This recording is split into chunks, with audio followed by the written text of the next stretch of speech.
Hey everyone, welcome to the channel, and in this video we will discuss about the reasoning strategy for SSC exams, and the video will be helpful for CGL, CPO, CHSL, MTS or any other exams जो कि SSC based है.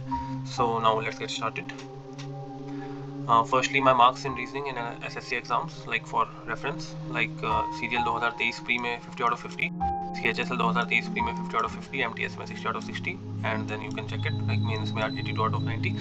And for reference if you want to check कि मतलब verify कि भाई ये सही है भी कि नहीं, ऐसी बोल दिया इसने, ऐसे फुल में से फुल कैसे आ सकते हैं, तो you can check it on my YouTube channel. उस पर स्कोर कार्ड्स वगैरह मैंने डाल रखे हैं. ओके, सो रिसोर्सेज कोई भी PYQ book, pinnacle in my case में आई हैड यूज्ड पिनैकल, जो कि काफ़ी अच्छी थी बिकॉज उसके अंदर चैप्टर वाइज था. एंड फॉर मी ऐसा होता है कि आप सेक्शनल लगाते हो तो उसके अंदर हमेशा लाइक अगर आप 2 क्वेश्चन किसी सेम टॉपिक के बार बार छोड़ रहे हो बट 23 क्वेश्चन करके आपको 46 नंबर मिल रहे हैं तो it is a good marks, ठीक है. बट आपके वो 2 टॉपिक्स वीक रह जाएंगे, तो उसकी वजह से पिनैकल करने से वो फायदा है कि आपका चैप्टर वाइज हर चैप्टर में आपकी अच्छी प्रिपरेशन हो जाती है, good amount of set of question हो जाते हैं. And for practice text book sectional PYQ मैंने दिए थे लाइक 2022 के CGL के, देन उसके बाद फिर CHSL के 2022 के एंड CPO के, ऐसे लाइक मैंने एग्जाम वाइज सेक्शनल PYQs दिए थे टेक्स्ट बुक से. एंड फॉर कॉन्सेप्ट बिल्डिंग, मतलब जिनको किसी भी टॉपिक में इशू हो रहा है कि यार ये टॉपिक ही समझ में नहीं आता, उनके लिए कुछ नहीं करना है उनको. There is no need of any course in reasoning. Like मेरे को ये लगता है कि रीजनिंग के अंदर तो किसी कोर्स की ज़रूरत नहीं है, बिकॉज रीजनिंग के अंदर कोर्स आप तभी लो जब आप बिल्कुल ही मतलब आपका डब्बा खुला है, जो कि अगर होगा तो आप कर ही नहीं सकते प्रिपरेशन. तो डिसेंट रीजनिंग में अगर डिसेंट भी आपका दिमाग चलता है तो you can easily crack the good amount of marks. तो तुम्हें फिर भी लाइक कोई टॉपिक नहीं समझ में आता है तो टॉपिक का नाम लिख के, और उसके बाद फिर यूट्यूब पे बहुत सारे टीचर्स हैं लाइक राहुल सर हैं, DCA विद राहुल सर करके उनका चैनल है. देन इवन कोचिंग सेंटर वाले जो रीजनिंग के सर हैं, या फिर रैंकर्स गुरुकुल के विक्रमजीत सर हैं, ये लोग काफ़ी अच्छे, मतलब इन लोगों ने काफ़ी अच्छे से कॉन्सेप्चुअल वीडियोज़ बना रखे हैं टॉपिक वाइज. सो हर टॉपिक के लिए काफ़ी सही है, तो you can check it out there. Then now for freshers, majority मेरे हिसाब से रीजनिंग की स्ट्रैटेजी फ्रेशर्स को ही देखने की ज़रूरत है, बिकॉज जो भी रिपीटर्स होते हैं उनकी रीजनिंग की स्ट्रैटेजी तो लाइक अच्छी होती है, बिकॉज उनकी रीजनिंग सब कोई क्रैक कर चुका होता है कि हाँ यार ऐसे ऐसे करना है. तो उनके लिए तो ज़्यादा कुछ नहीं है, उनके लिए तो सिर्फ फॉर रिपीटर्स उनके लिए सिर्फ अपना 2023 के CGL के pre and then CHSL like ये सब कुछ करके और उनके प्रॉपर एनालिसिस के साथ मॉक देके एनालिसिस के साथ एक कॉपी प्रॉपर बना के वैसे करने की ज़रूरत है. उसके अलावा और कुछ ज़्यादा करने की ज़रूरत नहीं है. अब जो फ्रेशर्स हैं जो फर्स्ट टाइम दे रहे हैं CGL 2024 देंगे या फिर CHSL 2024 जो भी देने वाले हैं, वो उनके लिए सबसे फर्स्ट चीज़ इसकी प्रिंट आउट निकालो अपने सिलेबस का, बिकॉज पता होना चाहिए कि यार सिलेबस क्या है. बिकॉज अगर सिलेबस ही पता नहीं होगा तो तुम्हें कोई बैंक के टॉपिक्स भी करवा देगा और तुम कर के बैठ जाओगे कि हाँ यार शायद ये भी आ जाए, बट ऐसा नहीं है. तो अपने सिलेबस का प्रिंट आउट निकालो, या प्रिंट आउट नहीं निकालना है तो PDF कहीं ना कहीं मिल जाएगी, वो चीज़ निकाल लो. एंड अगर तुम्हें ना मिले तो पंडिट्स के अंदर प्रॉपर एनालिसिस के साथ उन लोगों ने लाइक एग्जाम वाइज डाल रखा है कि कैसे इस टॉपिक के इतने क्वेश्चन आते हैं इन एवरी एग्जाम, तो वो तुम चेकआउट कर सकते हो वहाँ से. द पंडिट्स का पब्लिक चैनल है अपना टेलीग्राम पे. देन उसके बाद फिर सबसे पहले तुम्हें जब प्रैक्टिस करनी है तो CGL के 2023 के प्री देन मेंस, ये दोनों करना बहुत इंपॉर्टेंट है, बिकॉज CGL 2023 प्री और मेंस करने से तुम्हें एक जो आजकल पैटर्न में चल रहा है उस चीज़ का पता लगेगा, विच इज़ वेरी इंपॉर्टेंट. क्योंकि पहले थोड़े से क्वेश्चन अलग टाइप के भी आते थे, कितने टॉपिक्स पहले आया करते थे लाइक कैलेंडर एटसेट्रा, बट अब वो नहीं आते हैं. तो उससे तुम्हें थोड़ा सा हल्का एक वो पता लगेगा कि यार पैटर्न किस टाइप का आता है. तो फर्स्टली तुम 2023 के प्री और मेंस के सेक्शनल देना ज़्यादा सही रहेगा तुम्हारे लिए. और प्रैक्टिस जो भी करनी है तुम्हें सेक्शनल मॉक्स के फॉर्म में करनी है, जो भी तुम्हें मतलब ईयर वाइज सेक्शनल मॉक्स के फॉर्म में ही करनी है, वो ज़्यादा बेनिफिशियल रहेगा. Then let's come to the topics. तो फर्स्ट इजी टॉपिक्स बेसिकली जिसके अंदर ज़्यादा तुम्हें दिमाग लगाने की ज़रूरत नहीं है, बस थोड़ी हल्की सी प्रैक्टिस कर लोगे तो that will be more than enough. It is basically mathematical science, जो कि आते हैं कि प्लस की जगह माइनस है, डिवाइड की जगह मल्टीप्लाई है, ऐसा कुछ ये सारे क्वेश्चंस होते हैं. अब ये क्वेश्चंस बहुत इजी होते हैं, बट इसके अंदर जो जिसकी कैलकुलेशन है, जिसके इतनी ज़्यादा माइंड पावर नहीं है कि यार वो प्लस की जगह माइनस मन में कर ले, तो और फिर भी वो ट्राई कर रहा है, उसकी वजह से उसका टाइम ज़्यादा लग रहा है. तो if you have pen and paper तो तुम यूज़ करो ना यार उसका, तुम्हें ज़्यादा डेढ़ छाना बनने की ज़रूरत नहीं है. You can use that and जल्दी हो जाएगा उससे क्वेश्चन, बजाय कि नहीं यार वो सर को मैंने देखा था वो तो दिमाग में करते थे तो मैं भी करूँगा. तो वो सर इसलिए सर है ना बिकॉज उन्होंने उस सब्जेक्ट में मास्टरी कर रखी है, और तुम्हें किसी भी सब्जेक्ट में मास्टरी नहीं करनी है, तुम्हें एग्जाम क्रैक करना है, जॉब लेनी है, दैट्स इट. सो पेन और पेपर है तो उसका यूज़ करो, ठीक है. मन में करने का वो चीज़ मत करो कि हाँ अच्छा लगता है भाई देख के बढ़िया लग रहा था तो मैं भी यही करूँगा. पेन और पेपर का यूज़ करो, दैट विल बी गुड. जल्दी होंगे क्वेश्चन उससे। देन एम्बेडेड फिगर्स, ये भी काफ़ी ईजी होता है, just you have to check कि हाँ भाई ये फिगर इसके अंदर आ रखा है, तो ये भी काफ़ी ईजी है। थोड़े बहुत क्वेश्चन कर लोगे, 50 और 100 मोर देन इनफ, आराम से तुम्हें कॉन्सेप्ट पता लग जाएगा कि क्या करना होता है और काफ़ी आराम से हो जाएगा। देन डिक्शनरी ऑर्डर, इसके अंदर भी कुछ नहीं होता, 4-5 वर्ड्स दिए होते हैं और तुम्हें उनको डिक्शनरी में किस ऑर्डर में आएंगे वो डालना होता है। काफ़ी प्रैक्टिस थोड़ी बहुत, बस वो जो प्रैक्टिस है इनकी ऐसे like sectional topic wise practice करने की ज़रूरत भी नहीं है। तुम सिर्फ पुराने जो अपना प्रीवियस ईयर से करोगे वही मोर देन इनफ हो जाएगा, तुम्हें समझ में आ जाएगा और इसमें उतनी ही ज़रूरत है। देन फिगर रोटेशन के लिए थोड़ा सा इमेजिनरी पावर होनी चाहिए हल्की सी, कि मतलब हाँ यार ये 270 degree anti clockwise 180 degree clockwise घूमेगा, तो उस टाइम पे तुम इतना ध्यान में रखो कि हाँ यार ये इसका नेट जो होगा वो 90 डिग्री होगा।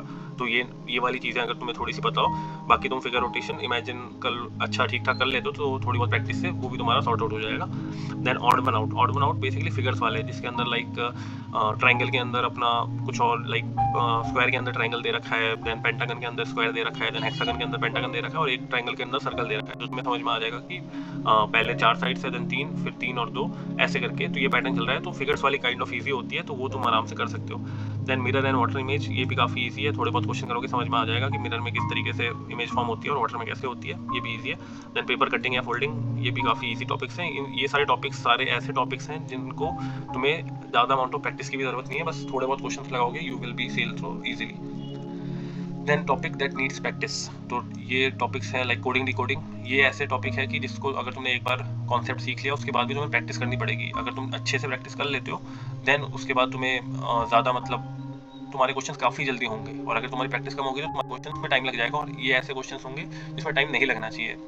देन डिस्टेंस एंड डायरेक्शन वाले क्वेश्चंस, ये भी काफ़ी अच्छा होता है। अगर तुम्हें नहीं आता है तो तुम किसी भी एक टीचर का लेक्चर लो एंड जो भी वो जिस भी तरीके से वो समझाते हैं just stick to it and उसी को तुम एक्सेल करो, बजाय कि 10 टीचर से 10 तरीके से सीखने से एक तरीका का सीखो और उसी में बार बार करते रहोगे तो एक्सेल कर जाओगे और तुम उसी में फिर काफ़ी जल्दी क्वेश्चन करोगे। Then number series and missing number, ये दोनों जो चीज़ें हैं ये बहुत ज़्यादा प्रैक्टिस मांगती है, और बहुत ज़्यादा प्रैक्टिस के बाद भी ऐसा हो सकता है कि जो एग्जाम में तुम्हें क्वेश्चन मिलेगा वो तुमने देखा ही ना हो या फिर वो तुम्हें आए ना, तो उसकी टेंशन मत लेना। इन दोनों की प्रैक्टिस बहुत ज़्यादा करनी जरूरी है, और जो भी प्रैक्टिस है मेजॉरिटी PYQ से करो। PYQ के बाहर कुछ नहीं, PYQ करते हो बस, उसके अलावा फिर कोई भी क्वेश्चन तुम्हें दिखा सकता है कि यार ये तो इतना हार्ड है, ये उतना हार्ड है, but that doesn't mean anything, because PYQ कर लो उतना काफ़ी है। PYQ में जो भी पैटर्न्स हैं, जो भी चीज़ें हैं वो नोट डाउन करो, proper make a proper notes उन सब चीज़ों के कि हाँ भाई ये मैं रिवाइज भी करूँगा।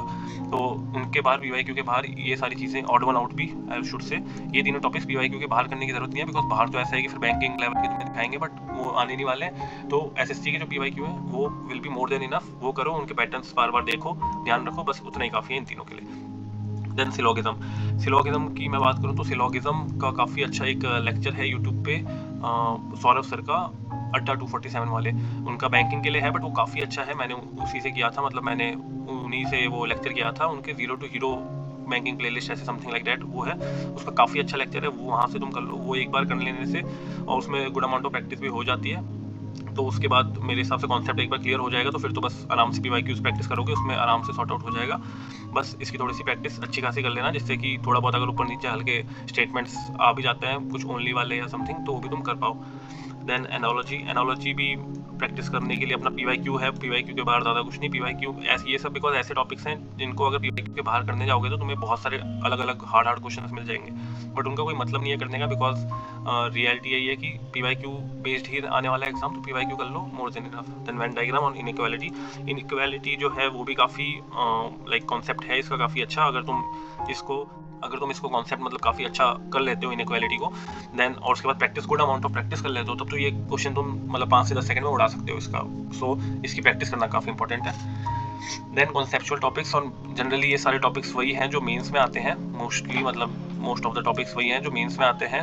तो ये सारे अगर तुम मेंस की तुम्हें ऐसा लग रहा है कि नहीं यार अभी मेंस का नहीं, अभी सिर्फ प्री का ही करना है, तो तुम इनको छोड़ सकते हो। बट अगर मैं है कि नहीं यार मेरे को प्री मेंस दोनों साथ में लेके चलना है, तो ये मेंस के statement and assumptions, statement conclusion, data sufficiency, course and action, ये सारे टॉपिक इवन कोचिंग सेंटर से तुम कर सकते हो, उन्होंने वीडियो डाल रखी है। और भी लाइक अपना course and action, statement conclusion, ये सब राहुल सर माय पाठशाला ऐसे करके यूट्यूब चैनल का नाम है, उस पर पढ़ा रखा है सर ने, उनकी वीडियोस हैं वो भी काफ़ी अच्छी हैं, वहाँ से भी तुम कर सकते हो।